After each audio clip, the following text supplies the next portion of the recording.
Now you're probably here because I recommended you the Subrosa Altus on the free bike recommendation that you requested from me. And so I'm going to go a little bit more in depth about it, tell you every single thing that you need to know about it, and help you figure out if it's the right bike for you. If you're not here from the recommendation, I really urge you to click this link and get a free bike recommendation from me. That way I can help you find the perfect bike. I'll recommend 3 bikes that I think are perfect for you, and then you can just narrow it down between the 3 instead of having to narrow it down from over like 80 different bikes that are available right now. So the Subrosa Altus, this is the most affordable bike on Subrosa's lineup, and I really think that for the most part it's a little bit overpriced. It's made from full high tensile steel, but Subrosa designed this bike to be more compact and small for a smaller rider who's literally just getting into the sport. If I had a little Dougster Bob running around, I would probably get them something like the Subrosa Altus because it's a 20-inch top tube with a 7.75-inch handlebar, which is really small. So the bike's small for a small rider. It makes it comfortable when a small rider is trying to ride it. Now for a tall person, this is terrible. You're going to bend it, you're going to break it, and it's going to not fit you very good at all. Now, these are some of the most common questions that I get asked about the Subrosa Altus. The first one is, how much does it weigh? This bike weighs 26.2 pounds. It's going to cost you $389. You can easily upgrade everything on this bike for the most part, but be careful because some of the bearings are unsealed and that can cause a headache if you take the bike apart and ball bearings go everywhere. That's the only thing I'd worry about on this bike, but for the most part, you can upgrade it with any aftermarket part that you find that, that's an appropriate size replacement. It does come with brakes and they are removable, but the brake hardware that's mounted onto the frame is not removable. So if you do take your brakes off, you're kind of going to have like a sketchy look with the brake mounting hardware still attached to the bike. The higher end frames are going to come with removable hardware so that you can have a nice clean look on your frame if you do take your brakes off, but the Altus, they're just welded on there, so you can't do that. It's just a standard U-brake with a standard lever designed to stop the bike, but it's not the best by any means. You're going to need to choose between a 20.00-inch matte black and a 20.00-inch matte army green. Those are the 2 options that the Subrosa Altus comes in. This bike has a semi-sealed cassette, so it's not 100% sealed, and it has a 9-tooth driver, making the gearing 25/9, which is standard for most BMX bikes. So next we need to talk about the sizing. Now sizing is super important because if you buy the wrong size bike, you're going to pull all your hair out. It's going to be very hard to trick. It's going to be very hard to maneuver, and you don't want to get the wrong size. This bike does only come in one top tube size option. It comes in a 20.00-inch top tube, and this is going to make it best for riders who are about 5'3". Now, if you have a thing called a BBB, I call it a big bike background. If you're experienced with riding mountain bikes or bigger dirt bikes and just bigger bikes in general, you'll be okay to get this bike if you're 4'9" to 5'3". The top tube is just one part of the geometry, and there are multiple other geometries in this frame that we need to talk about. They don't have as big of an impact as the top tube size does, but what they do is they have a slight impact on your style of riding. So for example, this bike has a 75-degree head tube angle, which is the degree that the head tube angle is. A steeper head tube angle is going to make your bike more responsive, while a more mellow head tube angle makes it more stable, more controlled. 75 degrees is right in the middle. So this is not super steep, it's not super mellow, it's right in the middle. It's a pretty standard head tube angle. The 8-inch standover height is about an inch smaller than average. 9 inches is about average, and the 8-inch gives you a lower seat post and a lower frame. So the frame's not all up at the top of your legs while you're riding. It just drops it down about an inch, which again makes this bike better for a smaller rider.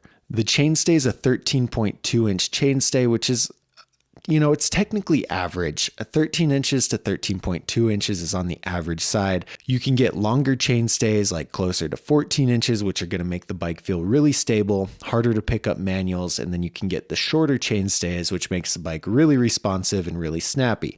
13.2 is good for someone who doesn't have experience with different chainstays so that they can figure out if they like it or not, and if they don't like it, what they want to change it to. Though I will say with this bike being designed for a smaller rider, I think the 13.2 13.2-inch chainstay is a little bit long. Smaller riders on this bike might feel kind of frustrated that they can't pick up the front wheel as easily as they would have hoped. So a 13.2-inch chainstay on the grand scheme of things is average, but when you have a 20-inch bike designed for a smaller rider, that's a pretty long chainstay. The bottom bracket height on this bike is 11.6 inches, which is essentially how tall the bottom bracket is from the ground. So it's 11.6 inches up from the top, and that's about standard.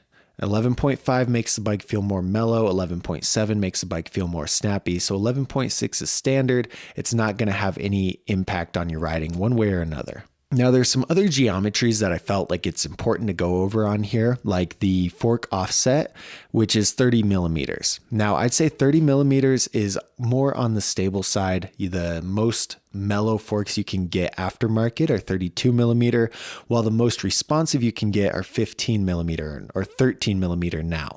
So that because of that range, that makes 25 millimeter about in the middle, right? So 30 millimeter is going to be on the longer side. The offset's essentially how far your front wheel is from directly under your head tube. 30 millimeters means that the front wheel is pushed out 30 millimeters from the center of the fork legs. And what that does when they're longer is it expands your wheelbase, making the wheelbase longer and making the bike feel more mellow and more stable, less responsive to steering and things like that. And I do think this is kind of important to have on a bike designed for an inexperienced rider. Getting something super responsive in the front end if you're brand new to the sport is kind of dangerous. And so a 30 millimeter fork offset on this bike is, in my opinion, pretty much perfect for what it should be as it's designed for those smaller riders. Now, it has a 7.75 inch bar rise, which I talked about earlier. The industry standard is starting to become 9. Most people are riding 9, 9.5, or 10 inch bars. So 7.75 is really low. And again, perfect for the smaller riders. So the 7.75 inch bar rise is very good for these smaller riders who are getting into BMX for the first time. The crank length is 170 millimeters. That's how long the crank arms are. Now, I think this is a little bit long on a bike designed for smaller riders. I would have liked to see these at 165 or even 160 millimeters. 170 millimeters seems a little bit long. If you imagine a kid with super short legs pedaling around on this bike, and 170 compared to 160 does seem quite a bit longer. So just keep that in mind. All this is going to do, it's going to give you a little bit more leverage, but it's going to be harder to get a full revolution since the pedals are farther away from each other. The circle that the cranks are making is a lot bigger than if they were 160. I guess you'd say the diameter of the circle that the cranks do would be smaller. So therefore you can get more revolutions in a little bit easier on 160.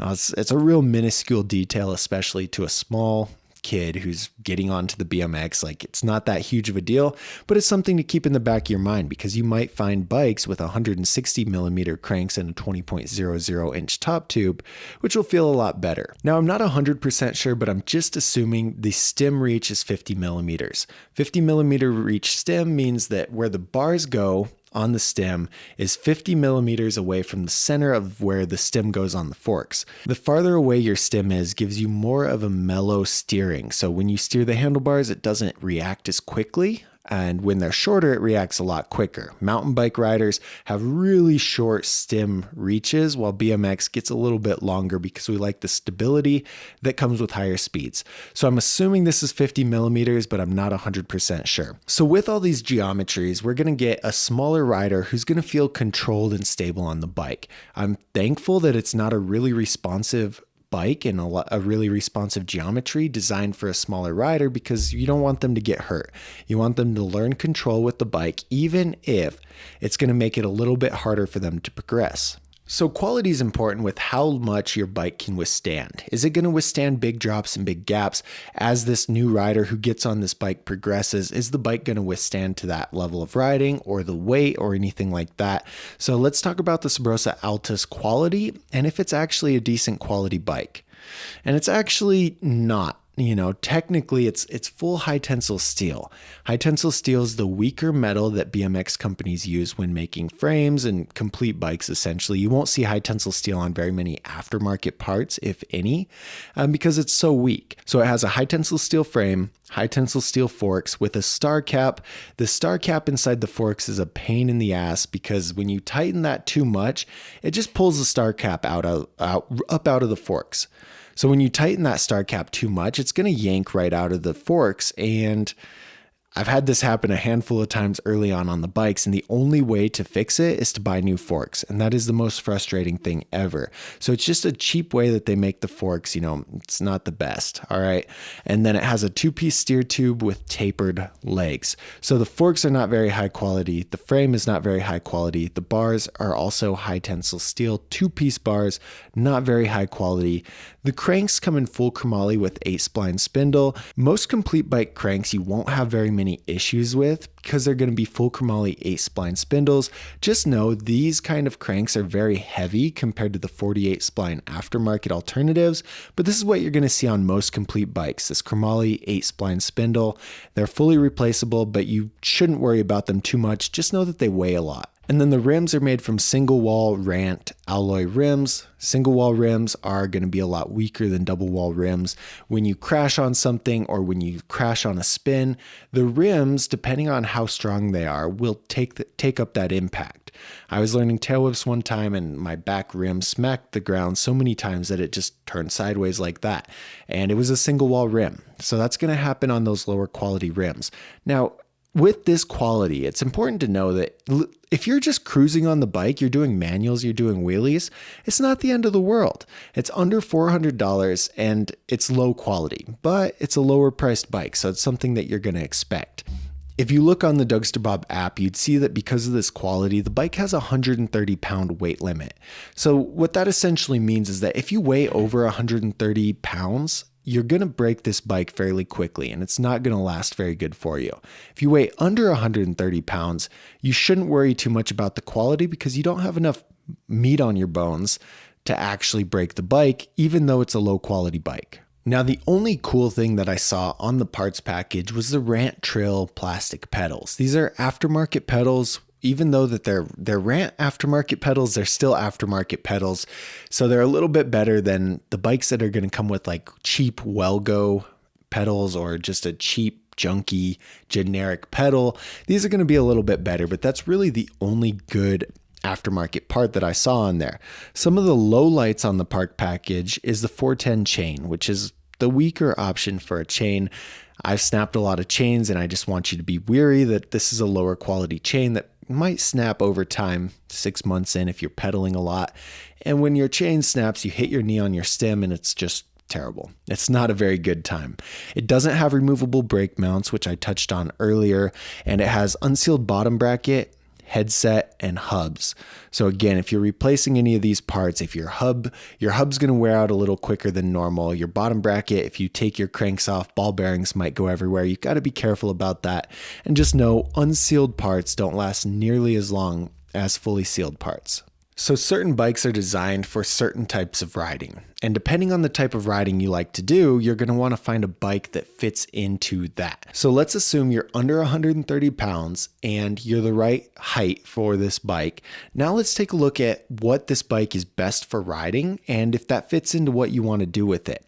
So it's going to score a 1.56 in street, a 3.33 in park, and a 3.59 in dirt.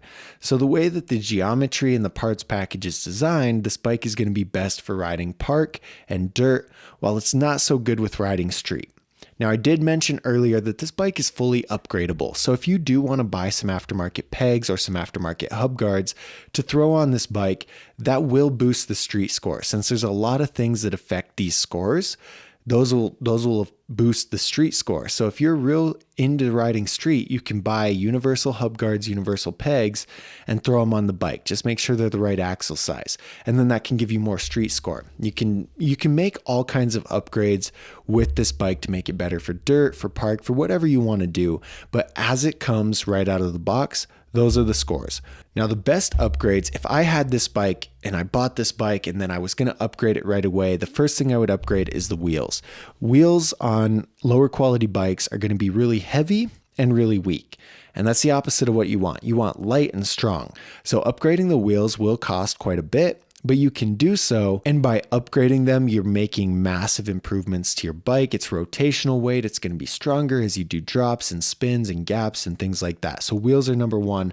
Next, the tires, more rotational weight. And the stock tires that come on this are very heavy and not very good. You can upgrade it with some tires and then upgrade the bars, and you'll have a pretty solid bike after you make these upgrades. These are the 3 upgrades that I would personally do first. Now, if you like this bike and you do agree that this is the right bike for you, click the link up here or in the description. I've got it set so that it'll take you to the website that has this bike for the best price. There's a lot of shops out there charging you way too much for a bike, and I don't want that to happen to you. So click the link so it takes you to the correct shop that's trusted and has it for the best price. So I like the Subrosa Altus only if it's for a smaller rider who weighs under 130 pounds and who's just getting into the sport. If you're a lightweight beginner rider, you will enjoy riding the Altus as you start to learn your BMX skills. If you're an older guy, you weigh over 150 pounds, 200 pounds, you're taller, it's a small top tube bike. It's a cheap bike. Yes, it's very affordable. But I promise you, if you're too heavy for this bike or too big for this bike, you're going to end up replacing parts later on, and it's going to cost you much more than if you just spent the money on an appropriate size and appropriate quality bike. For, again, smaller rider, new to the sport, this is a good choice. Bigger rider, experienced, not a good choice. It's pretty simple. That's the Subrosa Altus, and let me know which bike you want me to review next.